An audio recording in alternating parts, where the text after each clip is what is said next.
nation! No donation, no salvation! And remember, respect is everything. And we return. I'm sorry I haven't uploaded any videos in a few days. It's mostly because I've been busy with some stuff in my personal life, and I also wasn't feeling very well. I think somebody may have been stalking me again, but that's all been taken care of, hopefully, and let's look at some Transformers that I built recently. So, I decided I'm going to include Cliffjumper as a bonus, because I did make enough changes to him to feel him as a necessary addition to this video. But yes, we're going to be looking at Punch, Counterpunch, and a somewhat updated Transformers Prime Cliffjumper that I made a while back.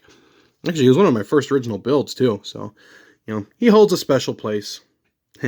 But yes, let's look at Punch, Counterpunch, since he's the new guy here.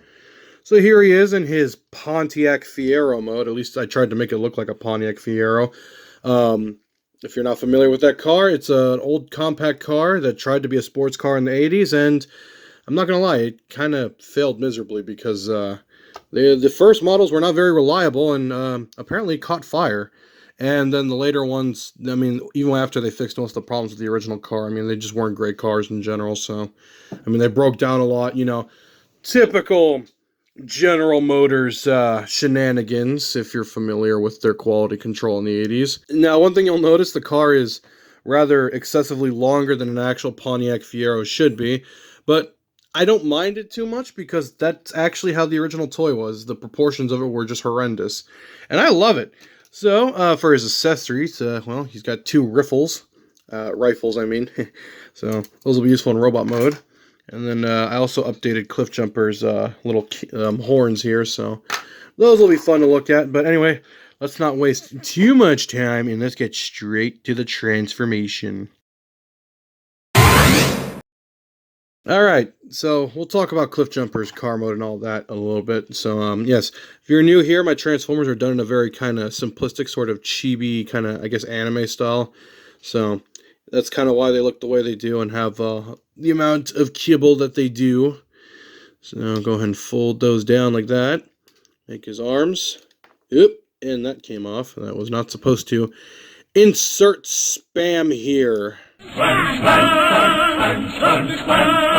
Okay, no worries. They're Legos. They go back together. They'll be fine. Let's go ahead and flip this windshield up. Get that out of the way. And then we'll also... here, let's get the arms out of the way, too, just because we don't want those getting caught up on anything. So, yeah, apologies if I'm a little rusty. I haven't done this in quite a while, so... been very busy lately with personal things in my life and what many would call forms of therapy. Been spending a lot of time doing art and drawing and stuff, so yeah, been having fun with that. Because, I like to do other things besides build Lego, so it is what it is.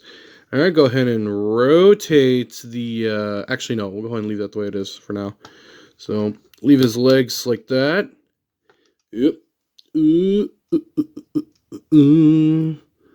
Apologies. And there he is, mostly in his robot mode. So, again, it's not meant to be entirely G1 accurate. It's very G1 inspired, since, this is a character that mostly appeared in the Japanese continuity, but there he is in his little robot mode. So, we will get to his other mode in a little bit. But first, let's take a look at Cliffjumper real quick.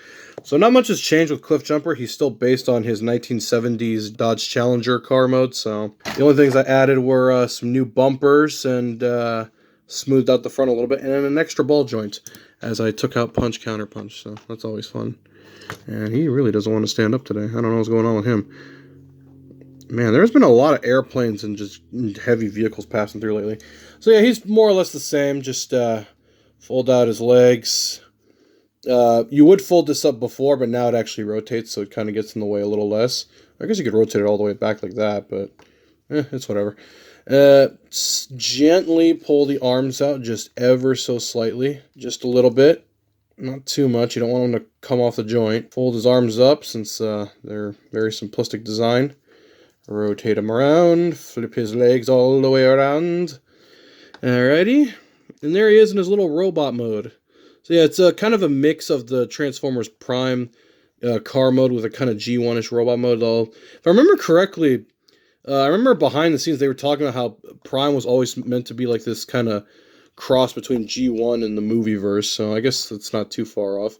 Go ahead and fold his head up a little bit. So there's Cliffjumper. So yeah, not much has changed, just minor things to the car mode. And I blacked out the windows finally because they just looked really weird in car mode that when they were clear because there's no interior in these things. Let's go ahead and give him his weapons now because I want to get Cliffjumper out of the way as quickly as possible so we can look at Punch Counterpunch's other feature, and as well as go into some of his backstory and why I chose to include him in my story, because for those who don't know, I like to include these characters in my own little fiction that I've been working on. So if you're familiar with Punch Counterpunch, you know that he has I guess an alter ego or a second identity. So yes, let's get him into his Decepticon robot mode. So go ahead and fold that out like, oh my goodness.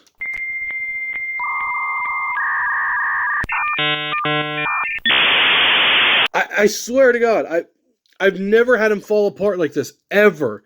Only during the review, I swear, it's horrendous. It's just my luck. Of course it is. Anyway, fold that around. And yes, they do use a fake chest, because that's just the nature of my figures, so deal with it. It's kind of meant to help.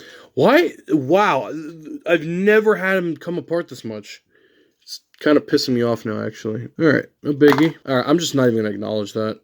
But only when I need to film the actual review, it's being a pain in the ass. Alright, and then you rotate the head around to reveal his other face. Alright, fold that up to kind of hold those shoulders in place. There is technically a little bit of parts forming. You have to swap out his chest piece because it is technically a fake chest piece, so you have to swap it out for the other one that looks like his windshield. Even though in reality on the real toy you would flip him around and all that stuff. But again, these are very simplistic figures. They're not meant to be the most advanced thing in the world. They're just something I build for fun because, I don't know, I just like the aesthetic I go for. Let's go ahead and give him his rifle, which he has two of. Technically in his Autobot form it would be upside down because the arms rotate. So here, let's give him this big yellow gun. Man, I guess you could fold it upside down like that, but then it would look kind of like a Bren gun or like an MG42. If any of you are familiar with that. So, anyway, I'm sorry this review is very clunky. I just trying to get back into the motion of things. But I guess I will go into a bit of his backstory just because he does kind of play a bit of a major role in my little fiction that I'm working on.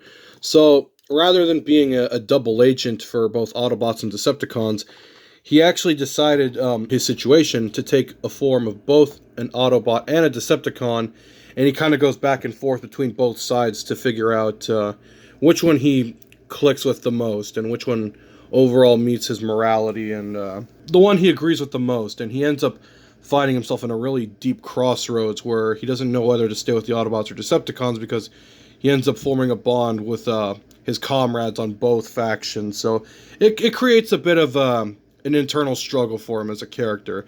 Same thing with Sideways and Sideburn, who are technically the same character. But it is what it is. But anyway, I hope you all enjoyed. I hope you enjoyed that little bits of lore I threw in. You actually can transform him back into car mode with that alternate chest piece because they're both the same height. So it's a cool little thing depending on which robot mode you want to use. But hope you all enjoyed. I'll have new stuff coming out soon. And you all have a good one.